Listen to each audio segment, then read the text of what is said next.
Social media స్టార్లను fans ను దగ్గర చేసేసింది. ఎప్పుడో ఎక్కడో నిలబడి చూస్తే రోజులు పోయాయి. నేరుగా తమ మనసులో ఏముందో అడిగే అవకాశాన్ని సోషల్ మీడియా కల్పించింది. ఫేస్బుక్ లో రామ్ చరణ్ లైవ్ లో ఫ్యాన్స్ అడిగిన ప్రశ్నలకు ఆన్సర్ ఇచ్చాడు. 2 గంటల వ్యవధిలో లక్షల మంది వ్యూవర్స్ లైవ్ చూడడం, 70,000 కామెంట్లు, వేల కొద్ది లైక్స్. ఇదంతా చూస్తే చెర్రీ స్టామినా అర్థం కావడం లేదు. ఆ సంగతి పక్కన పెడితే రామ్ చరణ్ ఓపెన్ హార్ట్ తో సింపుల్ అండ్ సూపర్ గా ఫ్యాన్స్ తో పంచుకున్న సంగతులేంటో చూద్దాం. డాడీ 150 సినిమాలో ఆన్ స్క్రీన్ లో కనిపిస్తానో లేదో తెలియదు కానీ ఆఫ్ స్క్రీన్ లో నేను ప్రొడ్యూసర్ను, ఆయనే సోలో హీరో.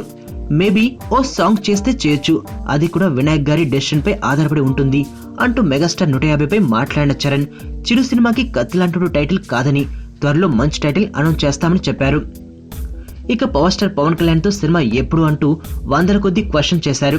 పవన్ కళ్యాణ్ గారితో సినిమా వచ్చే ఏడాది ఉండొచ్చు, మంచి స్క్రిప్ట్ కోసం వెయిటింగ్, మీకంటే నేనే ఎక్కువగా ఎదురు చూస్తున్నాను అన్నారు చెర్రీ. ఇక తన మూవీ ధృవ అద్భుతంగా షూటింగ్ జరుగుతోందని ఆగస్టు 15వ రోజున విడుదల చేయాలని భావిస్తున్నట్లు చెప్పారు చెర్రీ.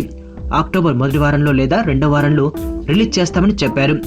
మల్టీ స్టారర్ అంటే గుడ్ స్క్రిప్ట్ కోసం వెయిట్ చేస్తున్నా, ఐ లవ్ మల్టీ స్టారర్.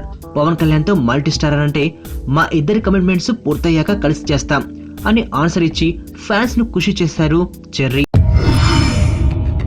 బలవంతుడు బలహీనుణ్ణి భయపెట్టి బతకడం ఆనవాయితీ.